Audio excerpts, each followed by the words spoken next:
Curry, very deep three. Got another one! From downtown, here comes LBJ! Durant on the drive! Doncic pulls up, three-pointer. Bang! Bang! With Tucker on him. Throws it up for Ayton. Shot blocked by Antetokounmpo.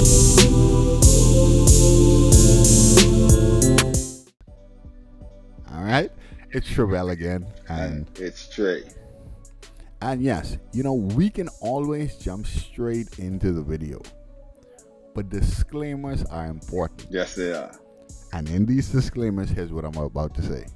We're two guys that love the game of basketball. We've been around basketball our entire lives.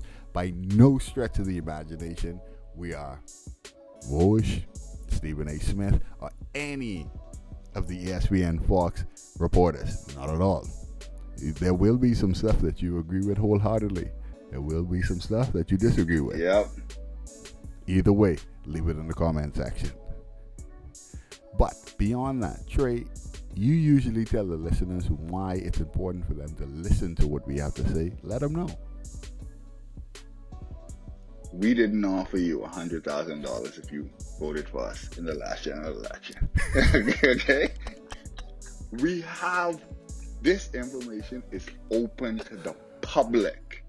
All Go right. ahead, So this isn't some if you're logging in for some secret, top secret thing, you had the wrong podcast. You missed it.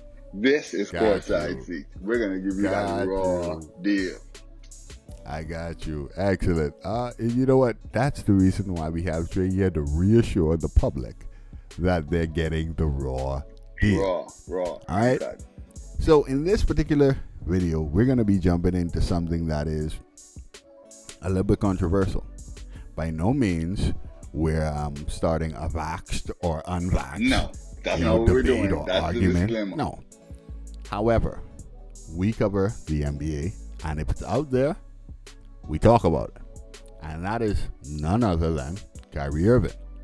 Before I throw it at Trey, just for reference, I'll tell you, Kyrie Irving, if not vaccinated, if you didn't know, New York and California are two states currently that say, hey, if you're going to play basketball here, if you're going to work here, you got to be vaccinated. So Kyrie Irving is a notable member of the Brooklyn Nets. New York Nets. Brooklyn Nets. Sorry, the Brooklyn Nets. Yes, the Brooklyn Nets, that is unvaccinated currently.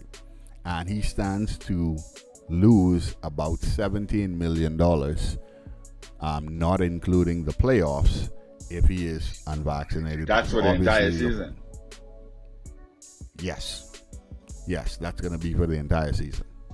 Yeah, so that is everything in totality, because the two preseason games that he did not play, he's already lost $762,000.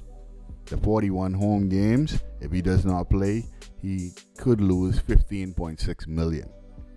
The two games at the New York Knicks Stadium, if he does not play them, because obviously that's still in New York, that's another $762,000. He can lose $413,000 in just bonuses. Yeah, so, and like I said, these are numbers that are not inclusive of the playoffs, which we both expect the Brooklyn Nets to make the playoffs. Now, in fairness to Kyrie Irving, he did say, he didn't come out and definitively say that he's not getting vaccinated. He said that he has some skepticism on the vaccine, and you can understand that no matter which side of the fence that you stand on in terms of the vaxxed or the unvaxxed. Trey, what's your take on this? To be honest with you, I always I'm going to take it from the point of, from a man first. Okay. I feel strongly about, you being, that's your body. Like, if you take it away from the vaccine for a second, you just take it to food consumption. These are world-class athletes. So they pay attention to what they ingest in their body, what liquids they ingest in their body. And even if you take it from athletes, you take it to the regular person. If you know that something is going to, or even if you suspect that something is going to harm your body physically, either whether it be now or future tense, you're going to be a little skeptical about it. So I generally understand, and naturally, I don't have these vaccination conversations with people unless you ask me my opinion, because different people have different opinions. But I will say this. I look at it from this standpoint, and I know this is America, the land of democracy, and I know all of that stuff. But I look at it from this standpoint, and I've been on the record telling people this, and this isn't me dogging anybody. This is just me being honest. I look at it from this standpoint. I think me and you spoke about this before, and I said, your view is your view. Now, if I have a house and me and my wife, my beautiful wife, I'm just going to throw that in there, we have a standard for us and for our children that when you walk in, you take off your shoes at the door. That's our standard. Of course. Our house is a private entity. If you're in the government road, you don't have to take off your shoes.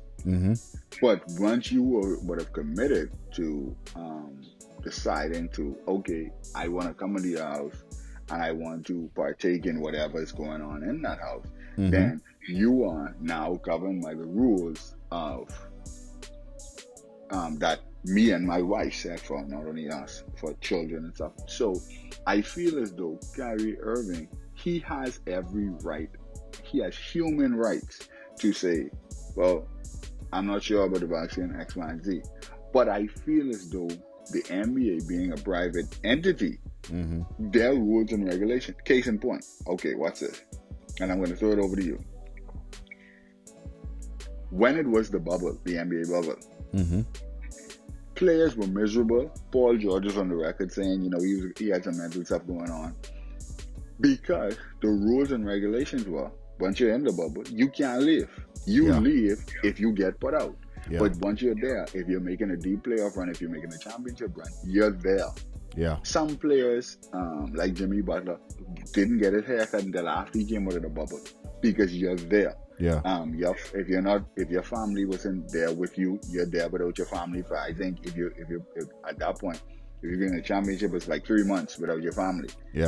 And that was hard, but that was a rule that the NBA had under COVID. So I feel as though it may be difficult to understand, but if you want to play in a private league, then you have to adhere by the private rules and regulations. That's how I feel.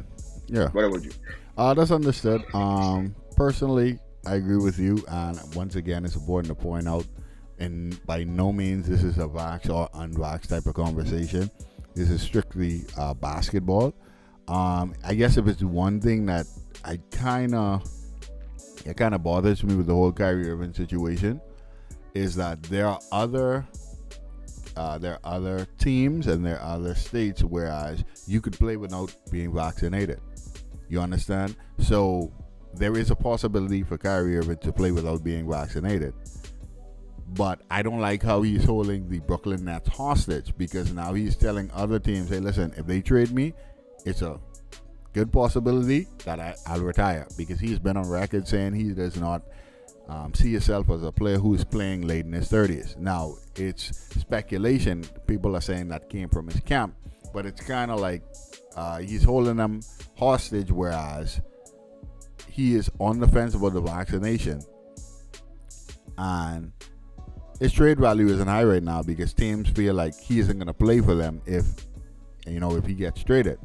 And last thing on this, if I'm Kevin Durant, I'm a little bit upset because, last year, obviously, it wasn't Kyrie's fault he got injured in the playoffs, but last year there was a point where Kyrie Irving didn't show up to work. True. And to that point, I stick it in there. That's true, because if I remember correctly, a large part of Kevin Durant actually coming to Brooklyn is because Kyrie wanted to. So it was a point last year when he didn't show up to work, and then obviously he wasn't available for a chunk of the playoffs, and now this. So now, if I'm KD, I might be looking at you like, bro, we agreed before this that, hey, we're just going to work on this and possibly win a championship. which would be a legacy-changing championship for both of us. But it seemed like, if the birds don't chirp when you wake up in the morning, I don't know which Kyrie I'm getting. But you know what? Go ahead. And the thing about it is, you would tend to have sympathy or see his point of view, if not for his past transgressions. Yeah. You understand? And so because of his past transgressions, it's kind of difficult to kind of take his, because then you sit down and you start to say, with Kyrie, is always a deep thinking. Is it really about the vaccine, or is it about the doctor who was hired to give the vaccine? You know. And you know what? You said something that's controversial about Kyrie.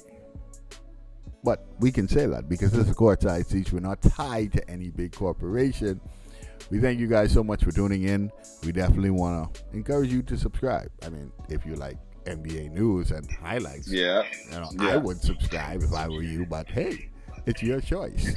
All right? Yes, it is. And we'll see you in the next one. Trey, please take us out. Okay. We want to thank you guys for joining us.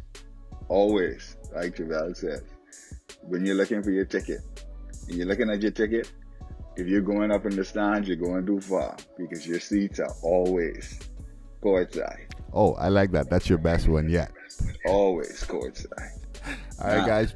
Go ahead. If you decide to go up, then does that mean that you're tied? You know what? We're out. Peace, guys. Catch you in the next one.